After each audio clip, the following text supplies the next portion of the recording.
humble opinion, this movie is brutal. I feel like I watched it as a kid and it wasn't that bad, but when you're younger, movies don't scar you as much. But rewatching this one, it was freaky. What up, y'all? Welcome back to Phantom of the Indie Review. I am your host, Mutilated Mismatched Dill, and today we are talking about The Hills Have Eyes 2, the sequel of the remake. I know, I get it, but the 2006 remake, directed by Alexander Aja, was absolutely phenomenal, and I feel like this movie is on par with that remake. Straight out the gates from the opening scene alone, you find this girl held hostage by these mutated radioactive monsters, and they are unfortunately doing unconsensual things to her, and she's giving birth to one of the children, and it's done so brutally. Like, inherently, the idea of that is just haunting and mind-boggling alone, but how graphic and disgusting it was right out the gates made me very squeamish. From there to the next opening scene, we find out that essentially these scientists are all at this base in the middle of the Moroccan desert to work on some radioactive stuff, top secret government stuff, and they start getting picked off one by one. In this opening scene, it's creepy and brutal. One of these dudes is setting up some stuff, and one of his supervisors is watching him through a thermal camera, and you see a little ping of a dot of a dude creeping into the building, and that is just impending and dreary and dreadful and scary.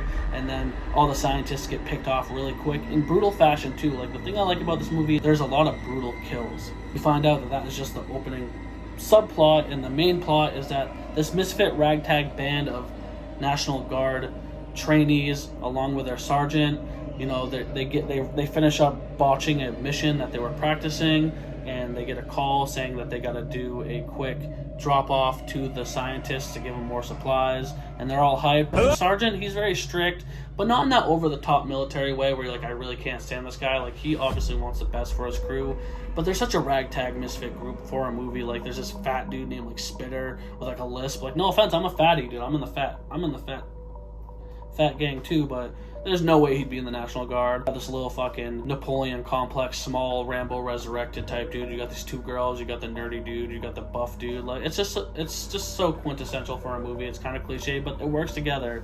This team does not get along. They do not like each other one bit. As they get to where they're going to drop off this equipment to the scientists, they find out that the location had been ransacked, abandoned, people are missing.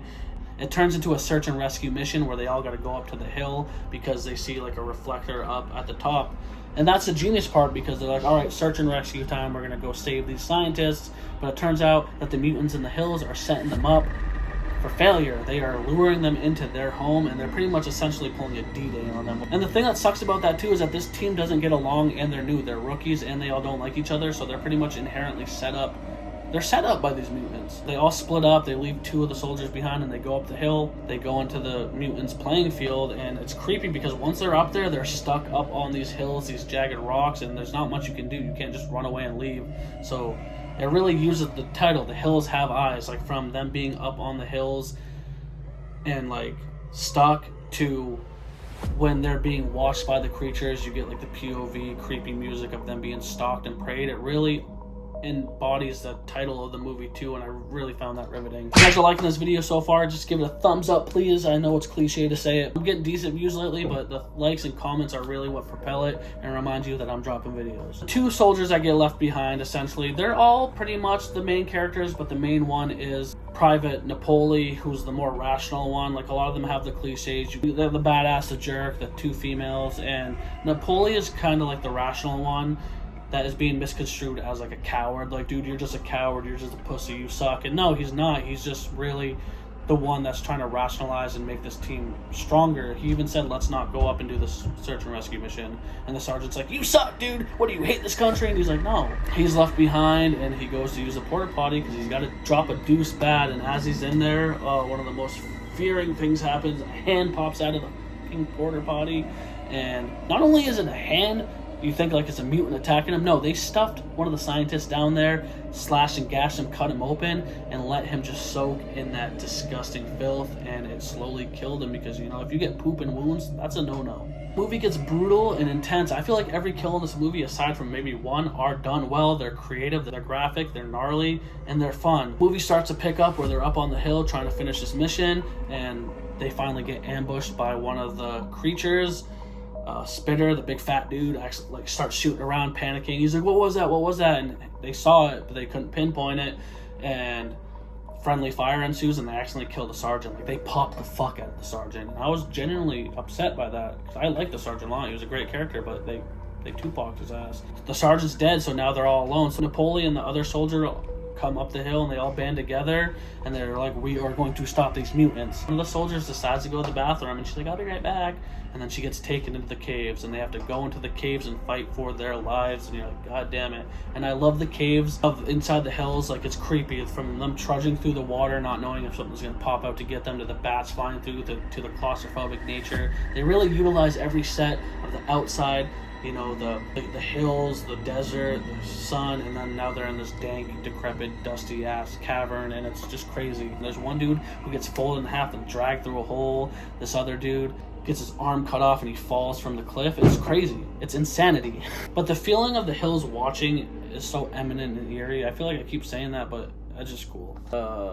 He popped the fuck out of SARS. So essentially the mutants want the females of the army group, and they take one of the girls, and obviously in any situation, you know, unconsensual attacks sexually are very unwelcoming and nasty and brutal in nature, but the way that she gets handled in this movie is just gnarly. It's just top tier. It's like, no offense, but Wes Craven might be proud, because he's the master of executing that type of stuff in his content. Remaking one of his sequels, they delivered the justice in it in the brief 30-second part that they showed. They're all in the cavern getting picked off one by one, and there's this one eerie scene where they're like, oh my god, what is this place? And one of the dudes says, I don't think God knows anything about this place, which is really creepy and impactful. It shows that like they're way in over their heads and it's unfathomable. And as they start to dwindle down, they finally find an escape. But it's rational too, and I like it, because they're trying to leave, and Napoleon, the one who has reason, he's like, we got to get out of here now. And this girl soldier goes, I'd go back for you. And it shows like they're not just running back into the cave to be ignorant and stupid. They want to save their team. And this all unfolds and goes together until they meet up with Papa Hades, the final boss, essentially, played by Michael Bailey Smith, who played Pluto in the 2006 remake. This character is more gnarlier than Pluto, but in my opinion, Pluto is more freaky. And it's kind of like a final boss fight. He's WWE style, fighting them, smashing them around, beating them, and then finally they've had enough. They start to attack him, they start to beat him, they shoot him in the head, they're digging at his brain with their hands, and then finally the girl that got by him sexually sledgehammers his dick off. Like, no pun intended.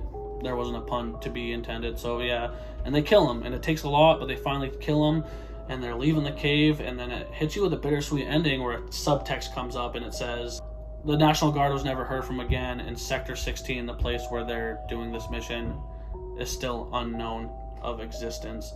And that's creepy too, because it doesn't straight up jump scare, hit you with a final bang, or kills them off. You just know they get out and something bad happens. All in all, it's a great movie. I like it. Is it as good as the 2006 remake? The remake is a better horror movie, and it's just a flawless classic film, but this one is fun to watch with friends. It's funny, it's brutal, it's sickening, and it just has great kills. It pisses me off that fucking Rotten Tomatoes only gave it like a 12%. Like, what's wrong with you people? Yeah, guys, that's the video. I hope you liked it. Subscribe, hit that little ding-a-ling button harassing you, telling you, hey, it's me, I'm here. And please give the thumbs up, because the thumbs up really help. I can't stress that. I'm not trying to be a poser, but if you like the video, you will see more. I'm gonna say it one time for the one time and 2 times for the O's. Give me a hell yeah for horror. And the hills don't always have eyes, they have thighs.